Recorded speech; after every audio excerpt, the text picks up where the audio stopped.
नमस्ते लर्नर्स, स्वागत है आपका आज के स्पेशल एक्सप्लेनर में जहां हम करेंगे भारत की नदियों का एक थरो विश्लेषण। मैं बहुत एक्साइटेड हूं आज आपकी मेंटर और गाइड बनने के लिए। देखिए, अगर आप कॉम्पिटिटिव एग्जाम्स की तैयारी कर रहे हैं ना, तो ज्योग्राफी का ये टॉपिक लिटरली आपके लिए एक गेम चेंजर है। इस टॉपिक को मास्टर करने का मतलब है एग्जाम्स में अपने मार्क्स बिल्कुल पक्के कर लेना। तो चलिए, बिना किसी देरी के इस कॉम्प्लेक्स टॉपिक को बिल्कुल आसान बनाते हैं। शुरू करें।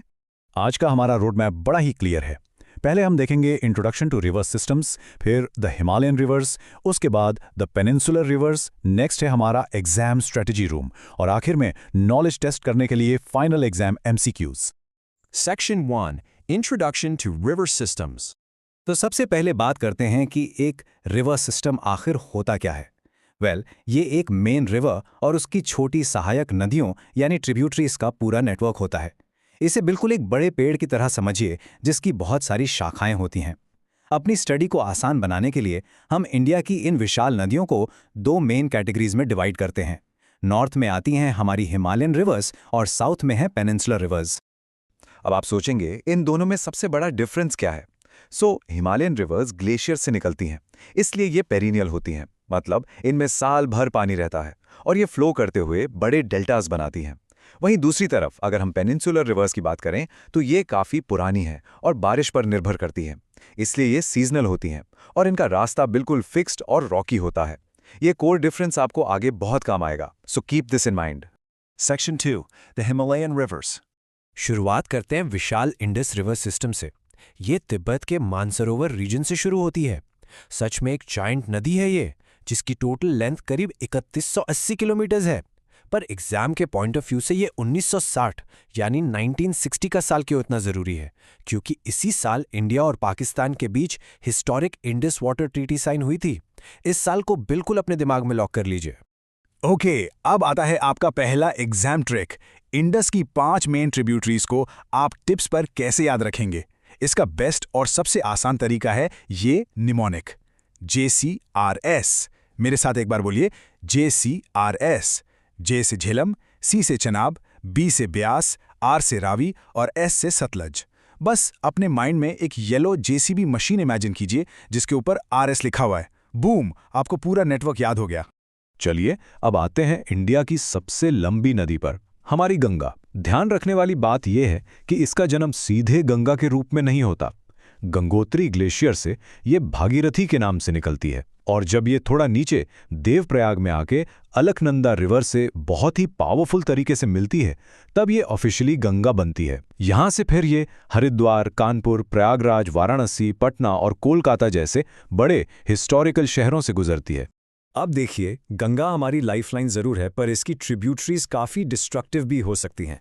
एग्जामिनर्स के कुछ एब्सोल्यूट फेवरेट टर्म्स हैं जो आपको ज़रूर पता होने चाहिए।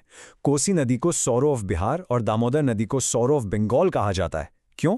क्योंकि ये अपने साथ भयंकर और अनप्रिडिक्टेबल फ्लड्स लाती हैं। इन ड्रामेटिक टर्म्स को डेफिनेटली अपने मेंटल नोट्स में हाईलाइट कर लीजिए। गंगा की बात हो और यमुना का जिक्र ना हो, ऐसा तो हो ही नहीं सकता। यमुनोत्री ग्लेशियर से निकलकर ये गंगा के बिल्कुल पैरेलल बहती है और फाइनली प्रयागराज के फेमस संगम में मिल जाती है। ये कॉन्फ्लुएंस सच में बहुत इंपॉर्टेंट है। और हाँ, ध्यान रखिए, यमुना अपने आप में भी एक पावर हाउस है जिसकी अपनी खुद की मेजर ट्रिब्यूटरीज हैं, जैसे चंबल, बेतवा, कैन और सिंध। अब थोड़ा ईस्ट की तरफ चलते हैं, the mighty Brahmaputra river system की ओर। यहाँ नाम का बदलना बड़ा ही इंटरेस्टिंग कॉन्सेप्ट है। तिब्बत में इसे त्सांगपो कहते हैं, पर जैसे ही ये अरुणाचल प्रदेश में एंटर करती है, ये ब्रह्मपुत्रा बन जाती है। एक फैक्ट जो आपको बिल्कुल नहीं भूलना है वो ये कि इंडिया में किसी भी नदी के मुकाबले इसमें सबसे ज़्यादा वाटर वॉल्यूम होता है एंड इसीलिए ये भी अपने फ्लड्स के लिए काफ़ी फेमस है। इसकी की ट्रिब्यूटरीज को याद रखिएगा, दिबांग, लोहित, सुबनसिरी, मानस और Teesta. Section 3 The Peninsular Rivers. अब इन ईस्ट फ्लोइंग पेनिसुलर रिवर्स की डिटेल्स को थोड़ा ध्यान से समझते हैं। ये इन्फॉर्मेशन एग्जाम रिवीजन के लिए बहुत सॉलिड है। सबसे पहले गोदावरी, जो त्रिंबकेश्वर से निकलती है, ये सबसे लंबी पेनिसुलर नदी है। फिर कृष्णा, जो महाबलेश्वर से शुरू होती है और विशाल नागार्जुना सागर डैम को फीड करती है। उसके बाद कावेरी, जो ब्रह्मगिरी हिल से आती है और मोस्टली कर्नाटका और तमिलनाडु के वाटर डिस्प्यूट के लिए न्यूज में रहती है। और आखिर में महानदी, जो छत्तीसगढ़ से निकलती है और हीराकुड डैम को होल्ड करती है। Fun fact, Hirakud proudly India का सबसे लंबा अर्थन डैम है। यहाँ एक बहुत बड़ा एग्जाम ट्रैप छुपा है, सो pay attention. East flowing rivers जैसे गंगा और ब्रह्मपुत्रा बहुत सारा सिल्ट जमा करके दुनिया का सबसे बड़ा डेल्टा बनाती हैं, जिसे हम सुंदरबंस कहते हैं। पर इसके बिल्कुल उलट हमारी वेस्ट फ्लोइंग रिवर्स जैसे नर्मदा और ताप्ती रॉकी रिफ्ट वैली से गुजरती हैं। इनमें सिल्ट जमा नहीं होता, इसलिए ये कोई डेल्टा नहीं बनाती, बल्कि सीधे अरेबियन सी में गिरकर एस्चुरीज बनाती हैं। नर्मदा, जो अमरकंटक प्लेटो से निकलती है, फेमसली सरदार सरोवर डैम को फीड करती है। Don't mix these up. Section 4. Exam Strategy Room. चलिए फटाफट एक रैपिड फायर रिकैप करते हैं। अगर एग्जाम में पूछें कि लॉन्गेस्ट रिवर कौन सी है, तो आप सेलेक्ट करेंगे गंगा। लार्जेस्ट वाटर वॉल्यूम किसमें है? सीधा ब्रह्मपुत्रा। अगर दक्षिण गंगा स्पेसिफिकली लिखा हो तो इमीडिएटली गोदावरी क्लिक कीजिए। और अगर मेजर वेस्ट फ्लोइंग एस्चुरीज के बारे में सवाल आएं तो हमेशा नर्मदा और ताप्ती। इन फैक्ट्स को एक बार फिर से अपने माइंड में सेट कर लीजिए, क्योंकि बस अभी हम इन्हें टेस्ट करने वाले हैं। Section 5. Final Exam MCQs.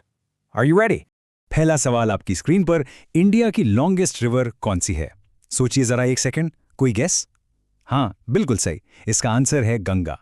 बहुत ही बढ़िया शुरुआत। दूसरा सवाल, दक्षिण गंगा किसे कहा जाता है? अपने स्ट्रैटेजी रूम के अभी के सेशन को याद कीजिए। आ गया याद? एग्जैक्टली, सही जवाब है गोदावरी। सबसे लंबी पेनिनसुलर रिवर होने की वजह से इसे ये स्पेशल टाइटल मिला है। तीसरा सवाल आपकी मेमोरी को थोड़ा और टेस्ट करेगा। कौन सी मेजर रिवर्स वेस्ट में फ्लो करती हैं? अपना आंसर माइंड में लॉक कीजिए। कर लिया? एकदम करेक्ट, नर्मदा और ताप्ती। ये ब्रेवली वेस्ट की तरफ फ्लो करती हैं और अरेबियन सी में एस्चुरीज बनाती हैं। और ये है हमारा आखिरी फैक्चुअल सवाल। इसे लेंथ वाले क्वेश्चन से बिल्कुल कंफ्यूज मत कीजिएगा। इंडिया में सबसे ज्यादा वाटर वॉल्यूम किस रिवर का है? दिमाग दौड़ाइए। ब्रिलियंट! ये है द माइटी ब्रह्मपुत्रा, जो तिब्बत से होते हुए आती है। आप सब ने सच में बहुत अच्छा परफॉर्म किया। आज के इस सेशन को खत्म करने से पहले मैं आपके लिए एक बड़ा सवाल सोचने के लिए छोड़ रही हूं। यह सवाल एग्जाम से थोड़ा आगे का है। क्लाइमेट चेंज और शिफ्टिंग मॉनसून्स के चलते आने वाले डेकेड्स में हमारी ग्लेशियर फेड पेरेनियल रिवर्स और रेन फेड सीजनल रिवर्स का बैलेंस आखिर कैसे बदलेगा? इंडिया के वाटर फ्यूचर के लिए ये एक बहुत ही क्रिटिकल सवाल है। खैर, आज के इस विश्लेषण में मेरे साथ जुड़ने के लिए आपका बहुत शुक्रिया। अच्छे से रिवाइज करते रहिए, अपना फोकस बनाए रखिए और आपके आने वाले एग्जाम्स के लिए all the very best. You've totally got this.